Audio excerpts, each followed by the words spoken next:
Mike. Nah. Mike. Nah. What are you doing? Thinking. And what are you thinking about? What we should talk about in the new episode of the Untitled Generation X Nerd Show. And what do you think we should talk about? Movies. Grab your dice, set phasers for stun, and use the Force. Get ready for Mike and Derek on the Untitled Generation X Nerd Show. Hi, and welcome to the Untitled Generation X Nerd Show. I'm Mike. And I rolled a 1 on trying to come up with something clever to say during this opening. I believe that. What are you saying? Yeah. I don't know. I rolled at 1 as well, so Hey, that's where we're at today. how you doing, Mike? I'm doing pretty well. Yourself? I'm doing good. I'm excited for this one. This was a topic that you had come up with, and besides the comment that I just made, the joke I just made about rolling a 1, this is not a gaming episode. But don't change the channel. Stay here. It's still going to be fun. It's still Generation X nerdity. That's right. Yeah. And a good one. A good topic. It is. It is. Do you want to tell him or should I tell him? I think you came up with it. You Okay, take the honors, man. Today, we are going to be talking about the movies that made us nerds. We're going to be talking about like 3 movies in each of our lives that were really influential on kind of helping develop our personalities that we saw between around the ages of 12 and 16 years old. Yeah. And I might push mine out another year or two. There are reasons for it, but yeah. younger or older? Older. Older. Okay. Okay. I like this because these are movies that we saw during this particular time frame, and mostly they're movies that came out during that particular time frame. At least for me, one of these movies came out much earlier, but I didn't stumble across it until during that time frame for me. So one of these movies is going to be an older one. I have one that came out a few years before I was 12, but I didn't see it until I was 12. Okay, there you go. Yeah. So you want to start us off? Oh boy, we're just You wanna diving right in. You want to dive right in, or do you want to? Let's see. Well, I want to establish the years for me. So I was 12 in 1985, 1986. I'm a little bit older than you. We're still in the same generation, but so from 85 onward, I really had to rack my brains and try to come up with something that I didn't see until then. If it was a few years earlier, I'd throw Empire Strikes Back in there. But I'd seen that countless times by the time 1985 rolled around. I had seen that many, many times by the time I was 12 as well. Right. For me, 12 started in the end of 1990 through 91 there. I'm the older X, I guess, here. Feeling old today. Thanks, buddy.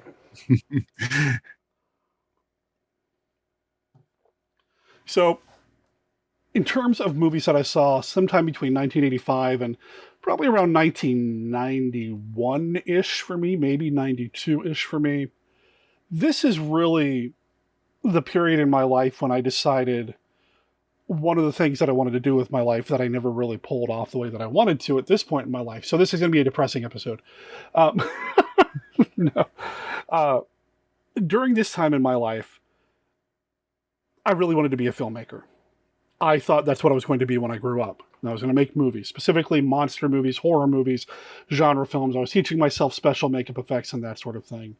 And the movie that I'm going to mention here is a movie that came out in the 70s, but it had such a huge impact on who I am and the kind of things that I really cared about. I have to include it here. It's a movie that is set in a shopping mall. It's a movie that features zombies.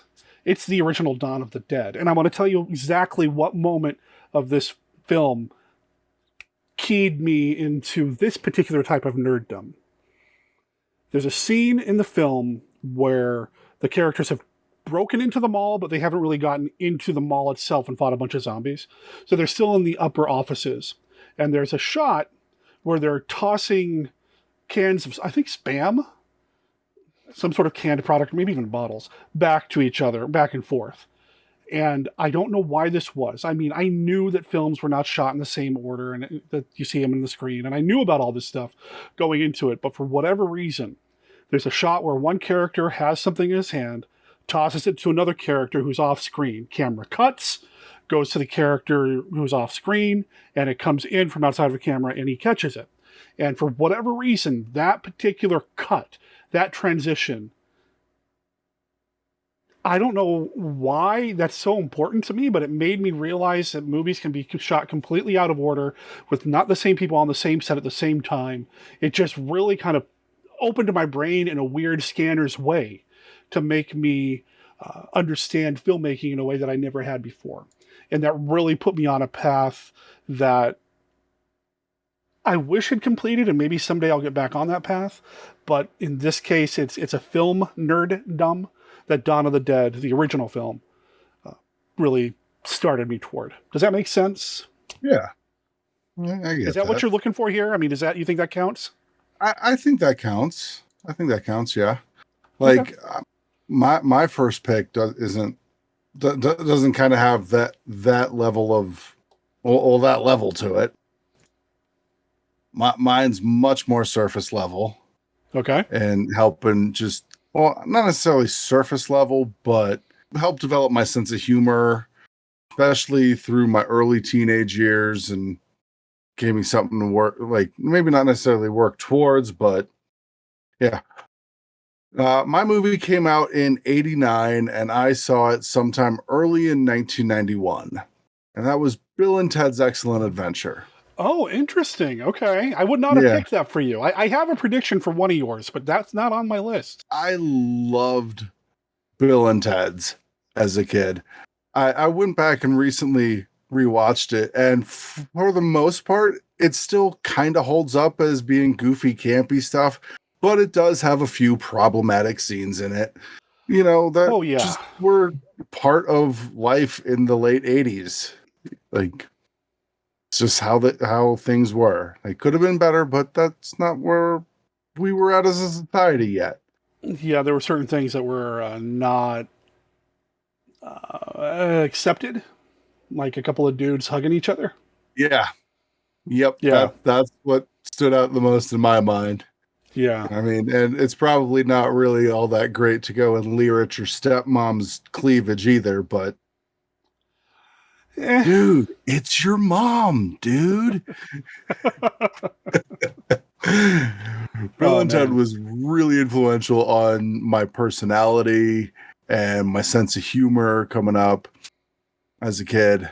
And I'm going to come back around and talk about like another movie that kind of helped develop my sense of humor as well a little bit later on. But yeah, Bill and Ted was a lot of fun for me.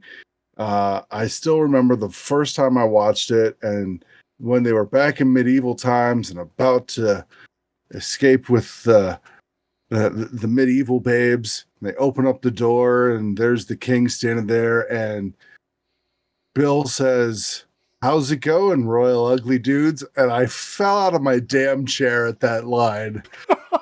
I thought that was probably one of the funniest things I had ever seen / heard in my life at that point. I love it. And that line still works out real well. Speaking of, I need to watch that third Bill and Ted movie that came out last year. I was just about to ask you if you've watched that. I haven't either. So I haven't. I should. Is that on Prime? It's on one of the services. Okay.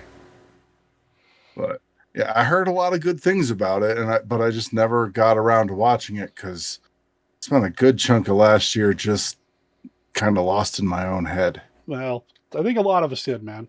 Yeah, right. 2020 was a thing. Well, it was a thing, and it was just such a weird thing. Yeah. Bill and Ted's Excellent Adventure. I like it. Bill and Ted's Excellent Adventure, yeah. I wouldn't have picked it, but knowing you, I see it. I see the influence. Right. See the influence for sure. I wasn't as big of a fan of Bogus Journey when I was young after Same. watching Excellent Adventure. As I got older, I'm like, it's not as good as Excellent Adventure, but I've learned to appreciate it a bit more, especially. Right. Well, who was the actor that played Death? William Sadler. I think so.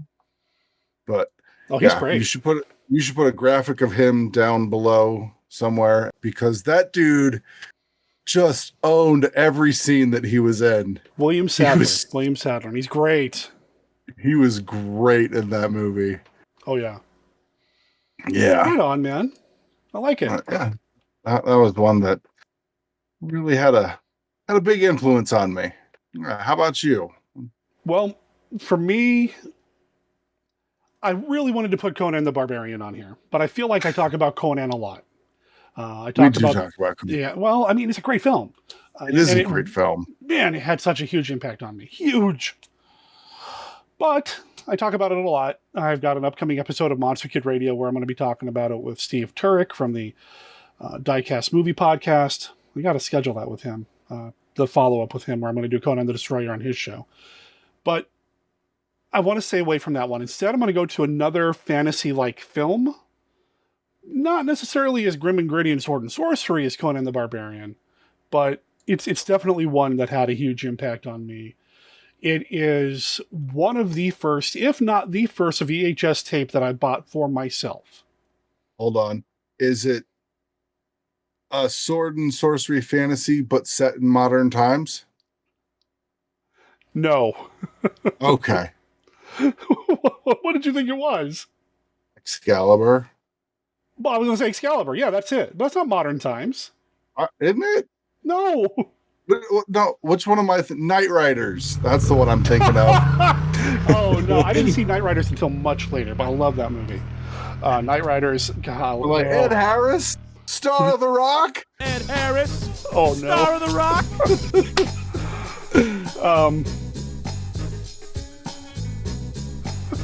I wonder if we can get permission to run a little bit of that here. I might just, long live the Suburban All-Stars. That's all I'll say. Right. Knight Riders I didn't come across until much later. Okay. Oh, but I love that film. And it really speaks to me on a level that most films don't. That's one of the movies that forces me to learn something new about myself every time I watch it. But that's not the movie for this list. The movie for this list is Excalibur. Right, it is Excalibur. Okay. It is Excalibur. And that movie is something that I haven't watched in a long time, but I'd really like to go back and revisit. The first time I saw it was in English class. Epic Fantasy and Science Fiction class is what it was called. And it was taught by the same guy who taught me Dungeons & Dragons, my creative writing teacher. And I remember he held a piece of paper up in front of the screen for the topless nude shots. And for when there's a corpse in a tree and an eyeball comes out. Yeah, I think that's... Yeah. But that movie, it really struck a chord with me. That there could be a movie about knights and sword fighting and magic and all this stuff done seriously by adults. It is a grown-up thing. It's not just something us nerdy kids were into, Right. And like I said, it was one of the first VHS tapes that I bought for myself. And it's something that I watched over and over again. It also is a movie that introduced me to Carl Orff's Carmina Burana, which, man, such a powerful piece of music. That's some good fantastic stuff. Piece right there. Yeah, that's some really good stuff. So you think George R.R. Martin watched that movie and he was like, and I took that personally. I don't know. But there is a big feast scene, right? And George R.R. Martin's into his feast, so... He is. Yeah. And gruesome deaths and boobies. There's a lot of stuff in that movie that... Wow, I hadn't even thought about it. Yeah, that's great. And it was with you the other night that we were watching trailers online together, and we watched the trailer for The Green Knight. Yeah. And I think about, the quest for the Grail, and I don't think about any other movie but Excalibur and Monty Python and the Holy Grail. What? is your quest? To seek the Holy Grail. When it comes to, you know, Grail quests and knights doing stuff with King Arthur and all that. So I'm curious to see how the Green Knight plays out. But Green Knight Excalibur. looks dope. I know that story.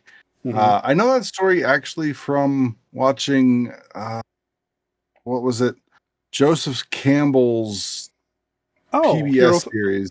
Hero of a Thousand Faces or something like that? That was the book that he wrote, but The Power of Myth, the series of interviews that he did.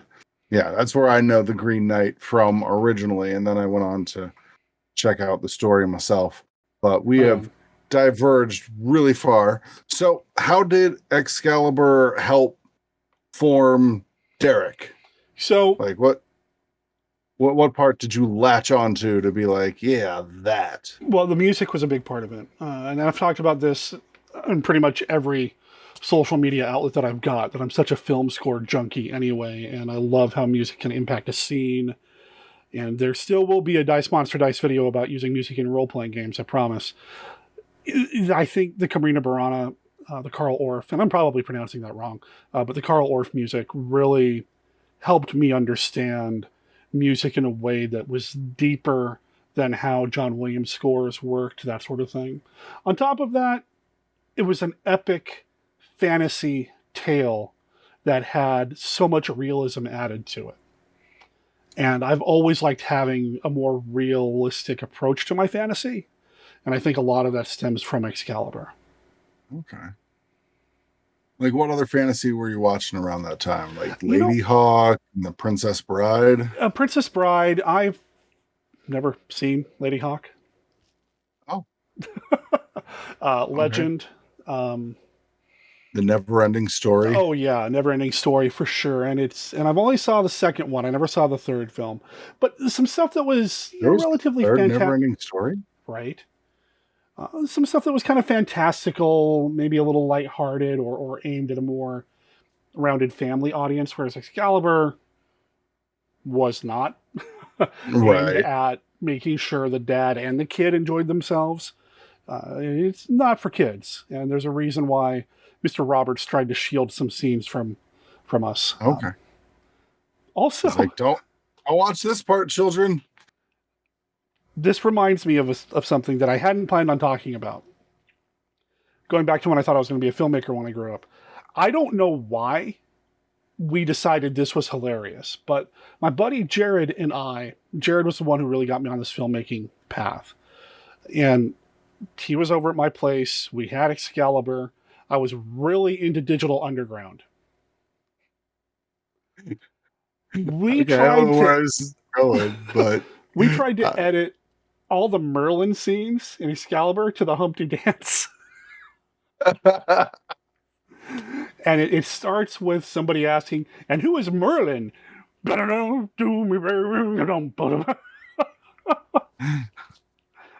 want to sing that song, but that will totally get us copyright. Stop what you're doing. Because I'm about to ruin Excalibur. I don't know why we thought it was hilarious, but it was. And we enjoyed ourselves for a good half a day doing a weird crash edit from one VCR to another with my Excalibur tape and my Digital Underground cassette. Oh, wow. Yeah. And the RCA cables going into the back, too, huh? Man. And I had a flying erase head VCR for recording, so I didn't get the rainbow glitch that you sometimes got with the older units, but still. Like the static glitch there. It was ridiculous. It was so dumb. The only time we had anything that was not Merlin was like during the I guess chorus, where we had not, was it Guinevere? No. Arthur's mom dancing at that feast, going around and around and around at the beginning. Yeah, it was the funniest thing ever. I'm feeling at like my Le Mort d'Arthur mythology as well right now. Like, what was Arthur's mom's name? Yeah. You don't remember. But yeah.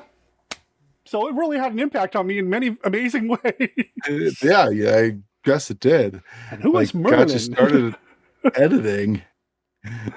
Oh, man. Deeper into filmmaking. Yeah. Well, my next movie taught me how to be cool, or at least what I thought was cool back Oh, in, yeah? yeah, like 94.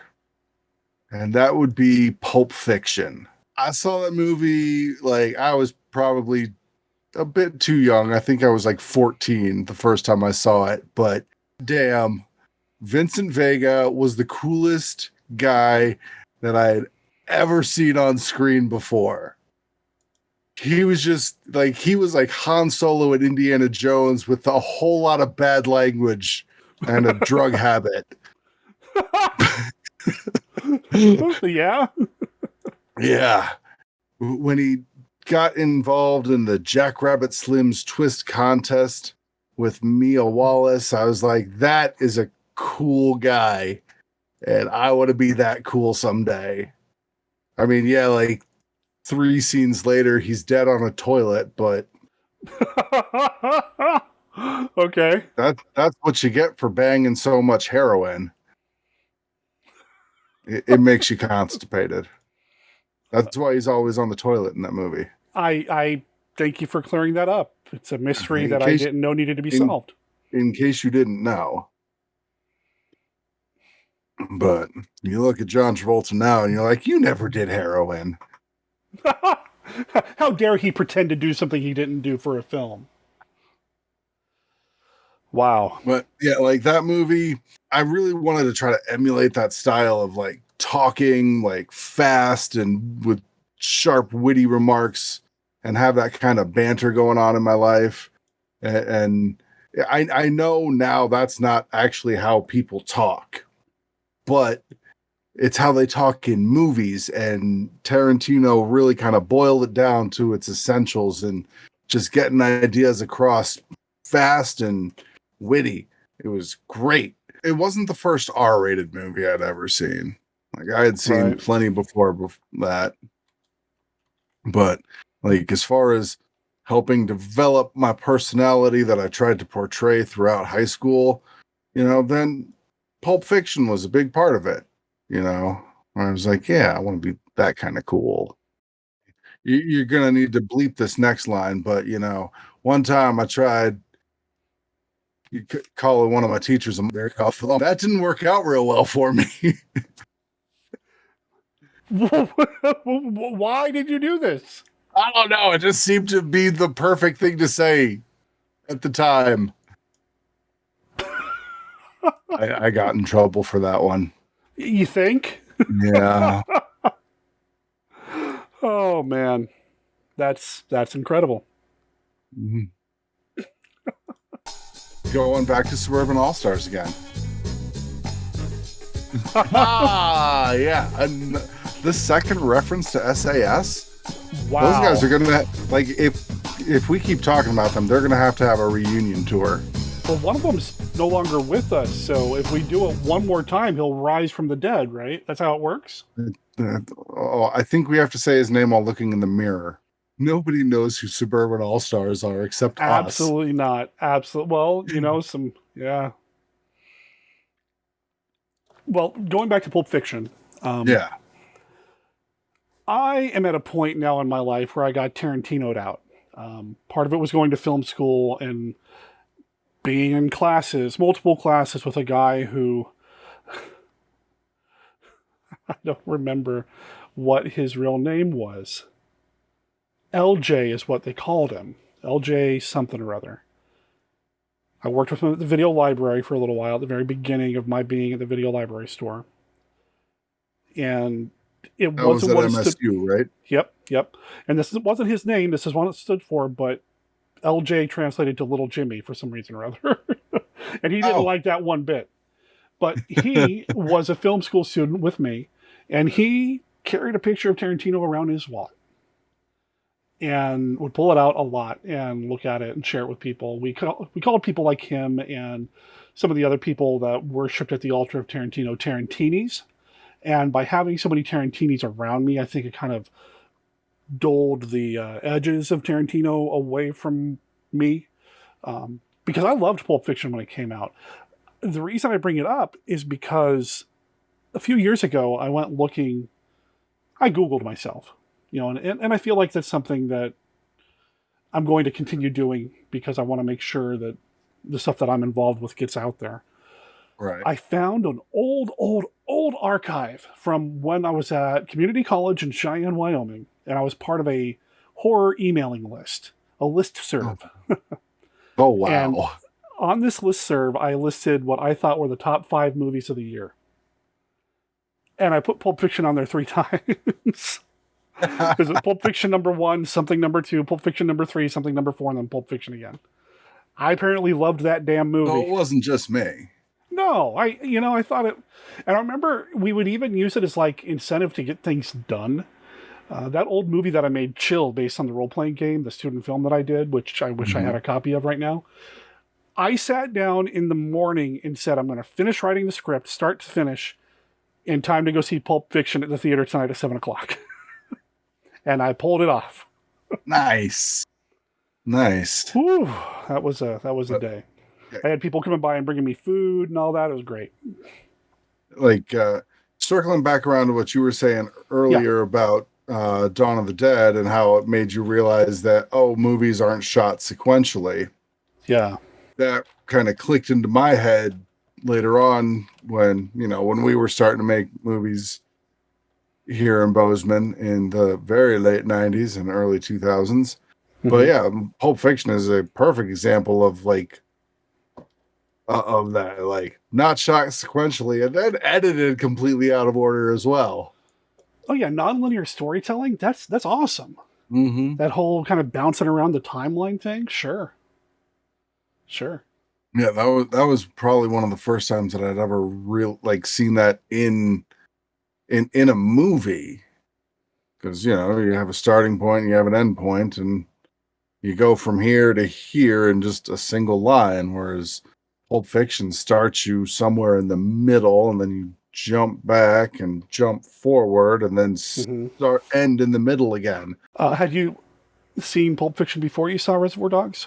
I had not seen Reservoir Dogs yet, and so when I watched that within that same year, because like I said, I was only 14 when I saw it, and I hadn't heard of Reservoir Dogs yet or Quentin Tarantino, and then I was trying to find out as much about it as I could by, there wasn't really an internet that I could go search for it. So I ended up talking to dudes that worked at video stores. You can't trust those guys.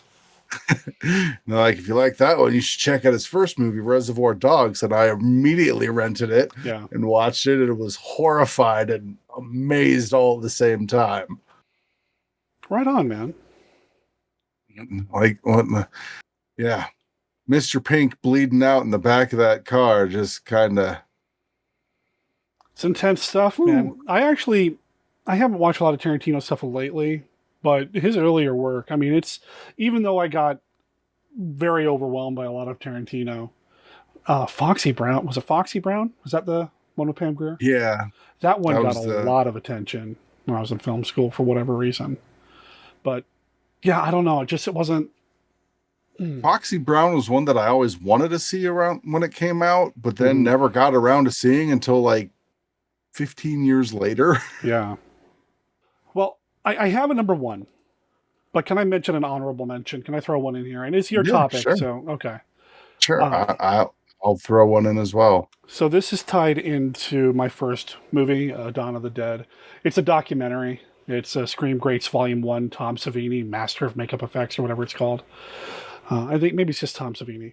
Either way, this was a documentary that I found at the video store, Blockbuster Video, although at that point I think it was still called Giant Video. Before it had been bought out? Well, it was always a franchise operation, and I think what happened was they decided they wanted to be a Blockbuster franchisee. Okay. And so they changed from Giant Video to Blockbuster Video, but our paycheck still said Giant Video. So this was before I was working for them. But anyway, Scream Greats, Volume 1, Tom Savini. Fangoria Video, Fangoria, the horror magazine, which I think is still trying to make comebacks every once in a while. It might even still be back at this point. I don't know. But they did some documentaries. Fangoria ever went away? Yeah, it's magazine, print, whatever. They made this series of documentaries, and I think they meant to do more than 2. But the first one is fantastic. The second one is about witches and Satanism and that sort of thing in the movies. And Mhm. it's not nearly as good. And I wonder if it not doing well led them to not doing anymore. I don't know for sure. But the first one, it's all about Tom Savini at that point in his career. So this would have a video that came out in 1986 that really kind of opened my eyes to a lot of special makeup effects and made me aware of what Dawn of the Dead was. And that's what led me to find Dawn of the Dead. Even though it's a documentary that is kind of hard to, you don't sit down and binge watch a documentary over and over and over again normally. Well, I did. With this one, That's not something people used to do, but thanks to Netflix, that is totally something people do like all true. weekend long. And I loved this thing so much. Whenever I was getting up super early to do some makeup on myself for a Halloween costume contest at work, I put this on in the background. When I was making somebody up for, a film project at MSU, Montana State University, this was on in the background.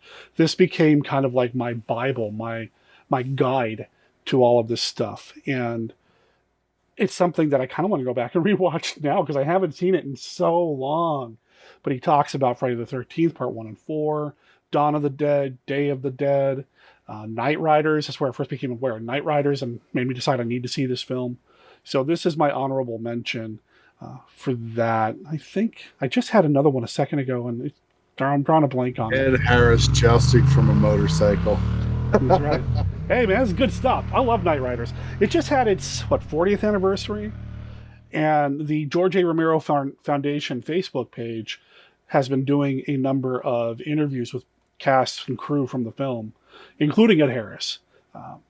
And because it's on Facebook video, I've gone back and watched it and then downloaded it. So I have it for my own personal collection because I will go back and rewatch them. Because Night Riders, man, another wonderful film. Yeah. All right. Let me think about this other honorable mention while you maybe do one, if you have one. All right. I'll do an honorable mention Okay. as well. Like, I really wasn't much into horror movies as a kid until I was 13 years old and I heard about this space action horror movie starring Sigourney Weaver called I called Aliens. this one. I knew that. This one's one of my this one's one of my this one I put this one in my honorable mentions. I'm not going to say that Aliens is in my top 3 favorite movies of all time. I'm not going to say it really did a whole lot to like change the like to help me develop my personality as to who I am, but it did give me something new to be like, oh hey, I kind of like these scarier movies as well. I never dove too far into it until I started hanging out with you. And I was like, oh yeah, horror movies are cool. I'm a bad when influence. they're done well, and Yeah. when they're done badly, they're pretty good too. Yeah, they still can be It's like- cool. It's like pizza. Kinda Even hard when to it's mess up. bad, they're still pretty good. That sounds like a challenge or a dare that I don't want to think anybody needs to take on right now. But yeah. Well, for a long while, even when a horror movie was bad, it was still okay. Right. I was still stuck on the pizza thing, like challenging somebody to make a bad pizza. I don't want that. No. But yeah, I did enjoy that movie quite a bit. I actually played a clip from that in class my senior year, I think. Maybe it was junior year. I was taking a speech and drama class. But not like a full on like getting into speech and debate. It was an English credit. And they wanted us to do a 3 to 5 minute speech on our favorite movie. Well, Aliens it is. And I played the clip where they're all like the key point that I was trying to make was how Cameron was really able to create tension in a scene where there's not a whole lot going on. And I played the scene where, like, after the aliens killed the power to where the Marines and Ripley were all holed up and they're all going back and forth trying to figure out where they're coming from because there's nothing in the room with them. Yeah, that was the scene that I was using for that. And That's a great scene. That is such a great good scene. It is such a Yeah. good scene. And I think I played like a minute of the scene and then hit stop on it. And the class was like, no, let's keep going. Nice. I didn't even play I didn't try to find like an edited for TV version. I'm like, no, you guys are getting the R-rated version in class. I don't care. Very cool. Like, fortunately, that teacher was okay with some profanity, unlike the one that I talked about earlier. See, I knew Aliens was going to come up because I know Aliens is one of your favorite films of all time. I just am shocked that it's an honorable mention and not your number one. Well, like I said, it didn't really develop. It wasn't key to me developing my personality and how I interact with the world. Okay. So much. Yeah. Huh.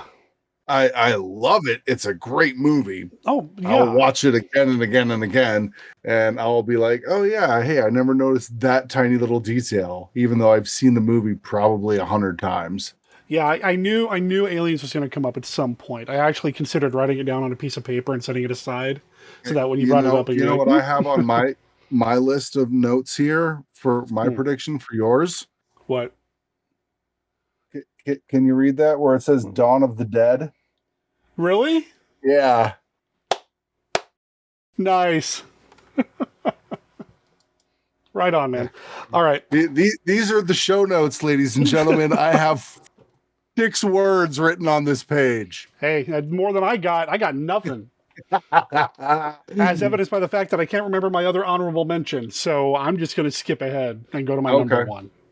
All right. So this wasn't even going to be my number one, but it came up in our conversation here and it started screaming at me and clawed its way to its number one spot. This movie came out a little bit after the time period we're talking about, just a few years. It came out the same year as Pulp Fiction. And it is on that long ago list where I decided Pulp Fiction was one of the three of the top 5 best movies of the year. This is a movie that is the poorest performing in its franchise, but it is something that really got me thinking about stories as more than just a piece of entertainment, but as something more,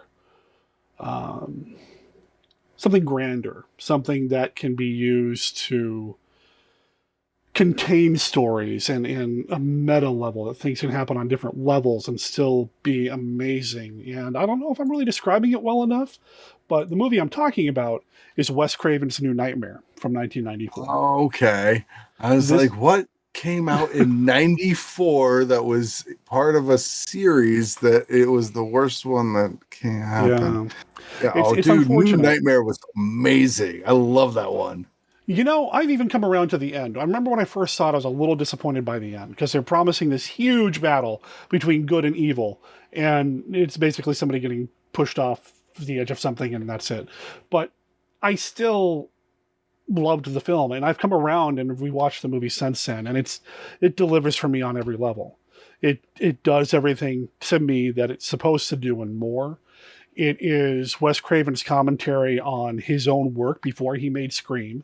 Right. So I was about to say, I didn't see New Nightmare until after I saw Scream, and I did enjoy Scream quite a bit, even though a lot of people are like, no, Scream sucks. I'm like, and then they're like, Scary Movie was so much better. I'm like, Scary Movie is a parody of a parody. Wow. You simps. My memory of Scream is going to see it with you and some other people, and as soon as we walked out, we were talking and I said something, not meaning to be loud. I didn't expect there to be 2 killers, spoiling the end for anybody else waiting in line to see the next film. And I felt terrible about it. I still carry that guilt inside. Anyway, Wes Craven's New Nightmare, it's a Wes Craven film, and it crosses the line between reality and fantasy in a way that just really it evokes a visceral response in me. It's something that Stephen King kind of explored in his Dark Tower novels toward the end as well, that crossing between fantasy and reality, and the people that are making the fantasy being in the reality is being affected by the fantasy. And this meta way of storytelling really kind of got me thinking about stories in a way that I'd never thought before, and led me down a path of trying to find more like that. And unfortunately, there's not a lot that I can think of off the top of my head. I mean, Scream does it a little bit, and, I mentioned the King novels. Also, it's the first time that he worked with J. Peter Robinson for the Nightmare on Elm Street films, which is some great music. I've listened to that score over and over and over again. One of the lead characters that gets killed early in the film, spoiler, is a special effects artist, and I was really into special effects at the time. Is it really a spoiler for like a 26-year-old movie at this point? 27-year-old movie? Since it came out in 94? I still give spoilers on Monster Kid Radio, so spoiler warnings. Right. So. But, at least those movies are really old. It's not like they just came out and you walked out of the theater and you weren't expecting there to be two killers. You're right. Such a jerk, man. That'd be just like walking out of My Girl and telling the people in line for the ticket that Macaulay Culkin dies. I mean, that's just terrible. Or, the soundtrack of your movie that came out 2 months before the film came out, and there's a song title on it called Qui-Gon's Noble End. Yeah. Yeah, George. Yeah.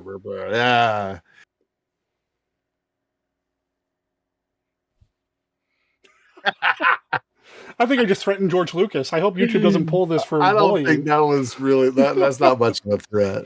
Hey, what are you saying, Sam?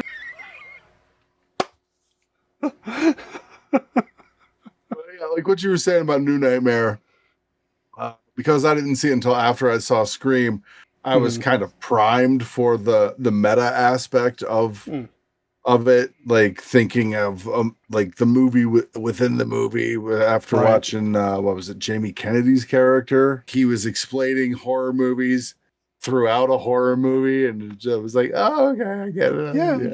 Yeah. He was a big nerd. Which, identified with, because I worked in a video store. Right. That was me. I was the guy. Yeah, you were. That was me. Pining over Neve Campbell all the time, just waiting for the second film when she starts dating a character named Derek, and then I'm like, yeah! And then, anyway. And then Derek turned out to be, I'm going to spoil it spoil Scream 2 right now. Derek was one of the killers in Scream 2. I don't think he was he? Pretty sure he was. Was he? I don't remember. I barely remember Scream 2, and the only thing I remember about Scream 3 is that Jay and Silent Bob were in it. Yeah. Yeah. That's all I remember. And Courtney Cox's red highlights, like her red streaks. I remember that for some reason. Don't even remember that, man. Yeah, I own the trilogy, and I even own Scream 4. I saw Scream 4 in the theater. Did you? Yeah, I did. Congratulations. I did not. It never made its way here. It might have made its way. I probably was just busy. But yeah, so Wes Craven's New Nightmare is my number one. And I remembered my honorable mention. It was the Back to the Future movies. So, you didn't see those until? 2 and 3 came out later. So 85 was when the first one came out. 89, I thought. Yeah. Or 89 and 90. Something like that. Okay, that works. Yeah, 85 was your early. Yeah, 85. You were 12. So yeah, Back to the Future for sure. Some honorable mentions, just because I love time travel stories and the idea of cause and effect, and what you do here can change things around and all that stuff. And even got my buddy Greg and I fascinated so much so that we thought that we'd figured out how do we make a time machine work. And Greg we'd go home on the weekend. He'd come into class on Monday and say, "Okay, so this is what I did." And I know he's full of it. I sat down and I made myself promise that once we figure out how to do time travel, I'll come back in time to now to tell me how to do it. And I swear all the lights started flickering and I thought I saw myself, but I was older. And like, okay, buddy, yeah.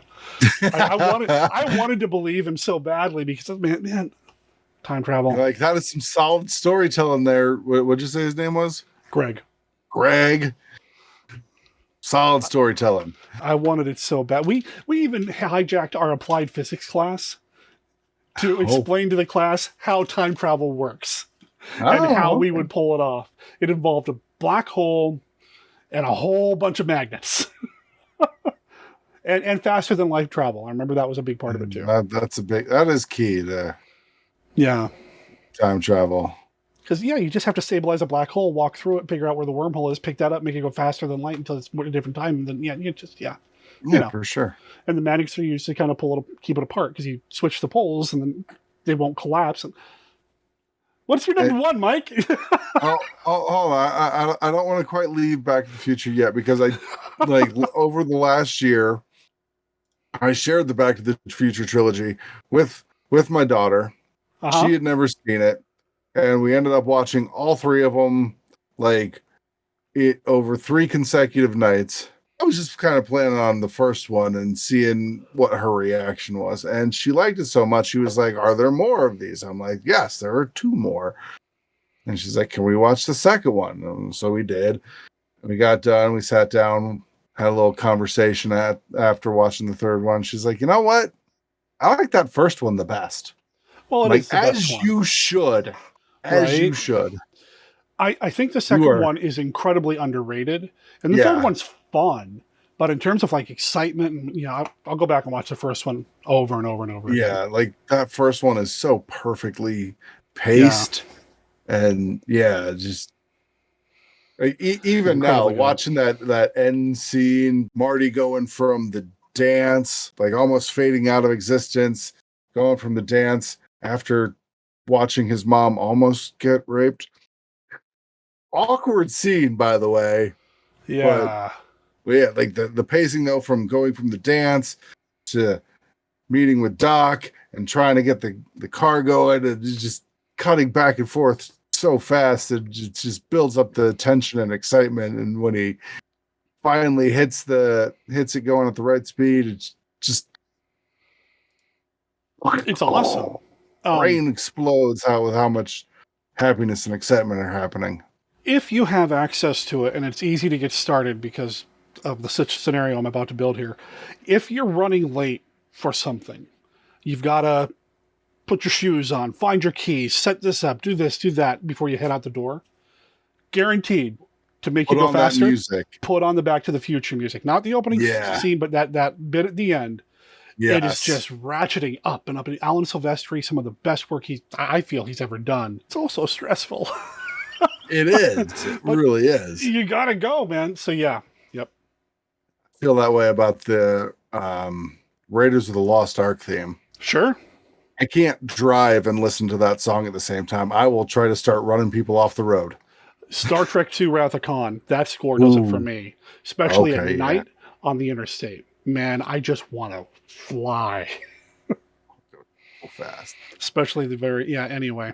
All right. My number one. Yeah, hit me. Movie that you're going to want to reach through your camera and punch me in the face when I say this. But this movie really helped solidify so much of the disparate parts of who I was as a weird, awkward teenager, and kind of helped crystallize me and propelled me through my early 20s. And that would be Mallrats. I'm not going to reach through and son of a... No, it's fine. No, Mallrats. I can see that. I can see that. Yeah. The comedy, the fact that I, like to hang out with my friends at the mall, the comic books. Oh, yeah. The ridiculous characters. Jay and Silent Bob. Everything about that movie was just a perfect storm of ridiculousness that appealed to me on just checklist, just right down the line of things that I was like, okay. Dudes that love movies and references and Jedi mind trick. Yeah. And Star Wars references. Yeah. Doing the Jedi mind trick. I think it's a Batman reference too, right? Doesn't he? There was a Batman in there, X-Men. Yeah. Mm-hmm. Just so many comic book references because I was huge into comic books. That's my we've talked about that before. Yeah. We have talked about that before. Comic books were my thing. I wanted to be a comic book artist. I wanted to write them. Stan Lee was in it. And I was like, Yeah. answer Brody's question about things, genitalia. Is it made out of orange rock like the rest of his body or what? Oh boy. Yeah, that was Mike. I can see that. that was me. I was, yeah. I loved Mallrats. There's so many archetypal characters, and yeah. I could see that. And I remember, I don't think it played theatrically in Bozeman apart from the student-run movie theater, the Procrastinator. I remember we got it in. Yeah. Remember we got it in and we showed it. And that's the one that kind of got away from Kevin Smith for a while, right? Because it was a more studio picture. Yeah. And when I say get away from, he couldn't make a lot of direct references to it. But I think he's got it back now, doesn't he? I believe so. I can see Mallrats, so that makes a lot of sense. It really does. Mallrats really kind of crystallized a lot of pieces for me. I was like, yeah, this is the kind of nerd I am. I think Kevin Smith, even though, I don't consider myself a Kevin Smith fan these days. I mean, I watched a lot of his stuff. I think I stopped around Jay and Silent Bob Strike Back before I just like, he's not really making movies for me anymore. I've kind of gone a different direction than he did. But as a filmmaker, I think he impacted me a lot. He's one of these guys who's just like, go do it. Sell everything you got and go do it. Right. And he's one of these. And is he Generation X? Yes, he is. So Kevin Smith, give us a call. We'd love to have you on the show. We would love to have you on the show, Kevin. And hell, bring Muse along too. Why not? We probably Why not? And invite Ben Affleck. Yeah, they're buds again, right? Kevin Smith is 50 years old, born August 2nd, 1970. That puts him in there, man. That puts him squarely in Gen X. At the time, he was one of the few directors that was even close to my age that was making movies. Well, and making the kinds of movies that we would have cared about. Yeah. Really kind of speaking to our demographic because we were in his demographic. Exactly. So, yeah. Much better than Fred Durst ever did. Even though he insisted that he was when he made that song, My Generation. Okay, I was wondering where you were going with that. I don't know if you saw my face. Like, well, what? Yeah, well, I could see I was losing you on that one, so I wanted to. Yeah. It's okay. This was fun, to talk about something that's a little less gaming related. I mean, I'm sure we'll get back to gaming. I don't know what we're going to talk about next time, but, Dice Monster Dice started as a gaming channel, and we won't forget those roots. But every once in a while, it's fun to kind of, get outside of that and talk about something different. Mm-hmm. Movies and comic books are a big part of the reason we became friends in the first place. Right. I mean, if there were no movies and comic books in our lives, which I can't imagine, we wouldn't be doing this. We wouldn't be friends, Without movies and comic books, I would not be the dude I am now. We'd be a lot more boring. Yeah. Yeah. Yeah. I guess we'd be writing poetry. I kind of like some poetry now, though, is the thing. Oh, yeah, you do. Well, Robert E. Howard poetry, I guess. Yeah. Talking about gushing blood in the werewolf folk and Samaria. Oh, don't get me started. Okay, I won't memorize some of his. I'm trying to memorize some of his poetry. You're getting yourself started. Yeah. But yeah, this was dialing it back. Yeah. This was a fun little change of pace, not just gaming, because this isn't just a gaming show that we're doing here. Yeah. It is a nerd show and things that us that we enjoyed that made us nerdy. Things that made us go nerd. Things that made other people point at us and go nerd.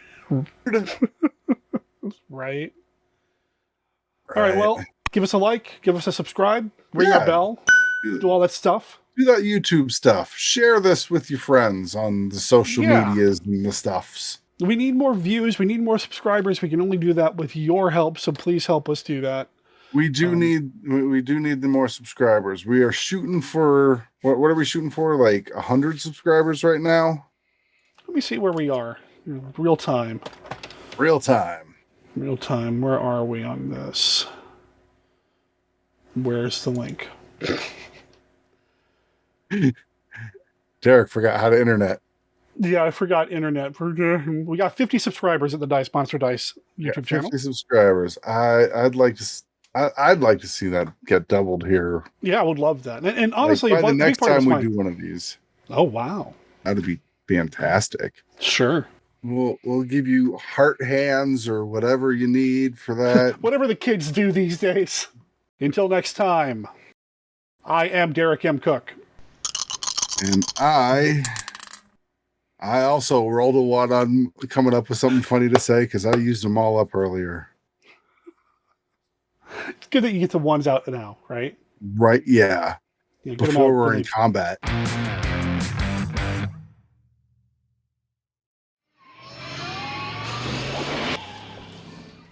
Hey, what's up, gang? So I wanted to pop in here at the very end of the video with just a couple of bits of updates, announcements, news, things like that. So first of all, editor's privilege. I'm going to go in here and I'm going to retroactively add the Monster Squad as an honorable mention. I actually should have made it my number one, to be completely honest with you, but the thing is, I talk about the Monster Squad a lot, so I didn't think it was fair to keep talking about it. All right, get to the news. Here's the news. The Untitled Generation X Nerd Show has a Facebook page. I'm going to include a link down below. Please consider hopping over there and liking the page. We're going to be making announcements there regarding any future episodes of the Untitled Generation X Nerd Show, which is currently planned right now between Mike and I. We just need to set a recording date. We have something pretty exciting we're going to talk about. It has to do with He-Man. That's all I'm going to say. I probably said way more than I should have, and I didn't even clear that through Mike. Second of all, this shirt. Hot D&D Summer. It is available online. I don't know if you knew this, but Dice Monster Dice has a t-shirt shop. If you hop over to TeePublic and look up Dice Monster Dice, you'll find shirts like this one. You'll find shirts like the I'm All Out of Bubblegum shirt. You'll have to check out the link down below to know what I'm talking about. But please consider picking up some Dice Monster Dice merch over there. I'm pretty excited about it. Mike and I really enjoy the designs, and we'll be adding more designs as we go. If you'd like to pick up anything to support Dice Monster Dice or the Untitled Generation X Nerd Show, that's the way you can do it. And finally, I'm going to say it again, please consider giving us a thumbs up, hit the like, ring the bell, subscribe, and share this video with your friends, even if they're not Generation X, because, I mean, we're not all perfect, I get that. But if they are Generation X, I think they'll really like it. They'll still like it if it's not Shut up, Derek. Let's get back to the outro.